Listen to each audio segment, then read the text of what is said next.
All right, you just watched one video, and today we start our notes. We're on page 11 of the notes, by the way. Today we start our notes with example 1, and it's also in vertex form. So right away we find out the vertex is -1, -2. And that's coming from right here.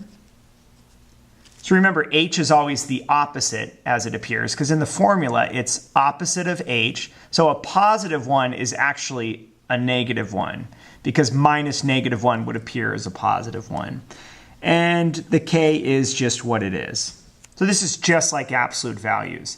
Also like absolute values, we see since a is positive, this parabola points up. And since its absolute value is less than 1, it's going to be a wide parabola. So I would start with graphing the vertex, -1, -2. And I'm also going to make an xy table here. So there's my vertex, -1, -2. And I'll put that in the middle of my xy table. Suppose I were to find out what y would be when x is 1 and what y would be when x is -3. If I plug a 1 in for x, substitute a 1 in for x, I get 1 plus 1 is 2, 2 squared is 4, times 1/2 is 2, minus 2, I get a 0. And I also get a 0 right here. So, when we graph those points, 1, 0, and -3, 0, we can connect them and see what our parabola looks like. There we go. Let's look at the next one. This one's not in vertex form. This is what's called intercept form. So if you have a quadratic equation and it's factored like this, we can call it intercept form. Now the zero product property told us that if y was 0, if we put a 0 right there, then either this would have to be 0 or this would have to be 0. The -2 is never going to be 0. It's either got to be this one or this one. So the two zeros of the function are 1 and 5. I'm going to write x equals 1, x equals 5 right here. Now here's the other thing. If y equals 0, that's another way of finding x-intercepts. So if y is 0, we learn that the x-intercepts are at 1 and 5. So if I go to 1, and I go to 5, I know my parabola crosses the x-axis here and here. Here's some other things I know about my parabola. It points down because a is negative. I also know it's kind of narrow because the absolute value of -2 is greater than 1. If these are 2 points on my parabola, right in the middle, I can figure out that the vertex is, I know the x-coordinate of the vertex is going to be, let's see, 1, 2, 3. The x-coordinate of the vertex is 3. It has to be in the middle of these two because parabolas are symmetric, at least the ones we're graphing right now. So, using that, I'll create another little xy table here. The middle of these 2 points is 3. So if I substitute a 3 into my equation, 3 minus 1 is 2. 3 minus 5 is -2. So I have 2 times -2 is -4 times another -2 would be a +8. So my vertex is at 3, 8. 1, 2, 3, 4, 5, 6, 7, 8. Right there. Okay, that's my vertex. It goes through these 2 points. So connecting everything, I can get a picture of what my parabola looks like. There we go.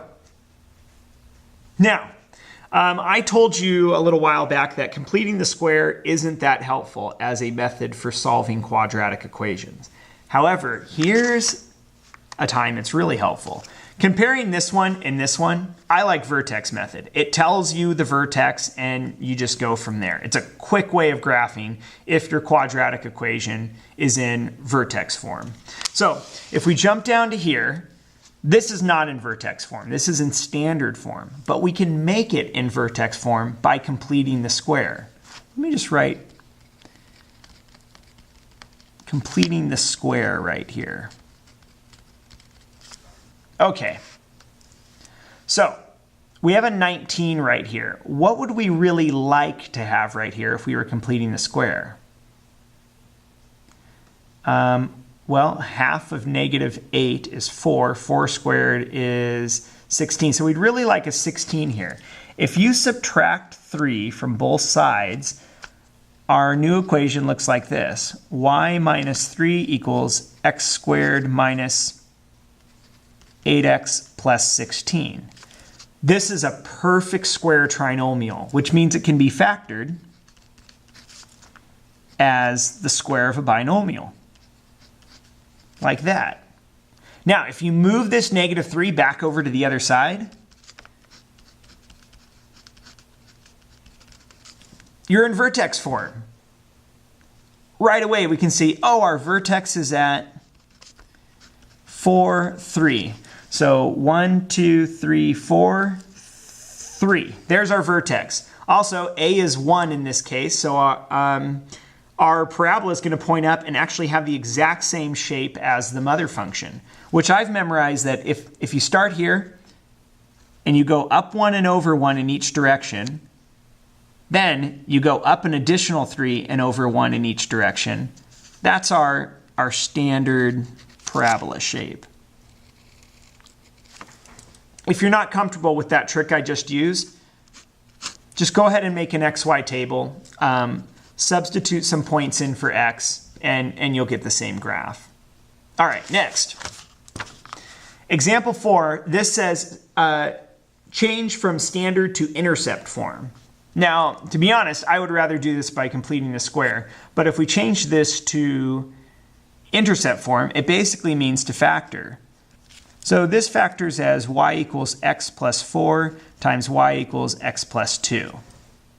What that tells us is if y was equal to 0, so right here I'm substituting a 0 in for the y, then x would either need to be a negative 4 or a negative 2. So these are our x-intercepts. They're also called the zeros because they're the values that make the function 0. So negative 4 and negative 2. All right.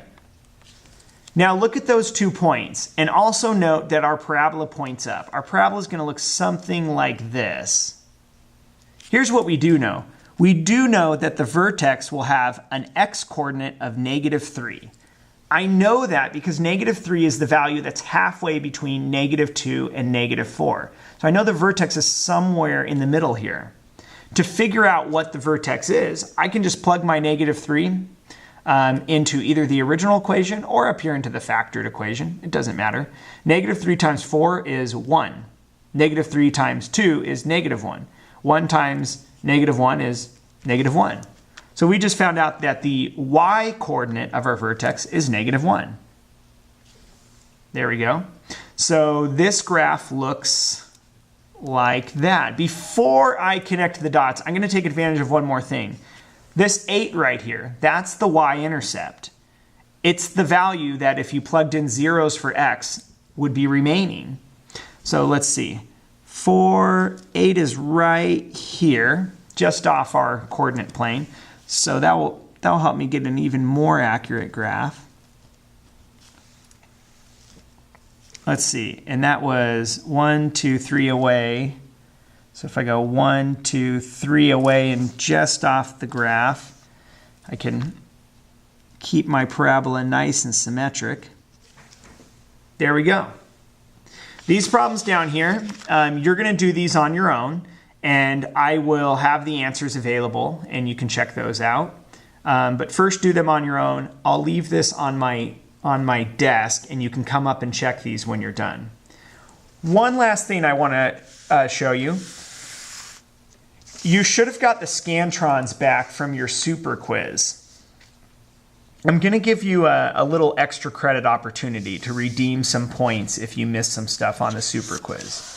What I need you to do to get points is to write an apology letter to the problem you missed.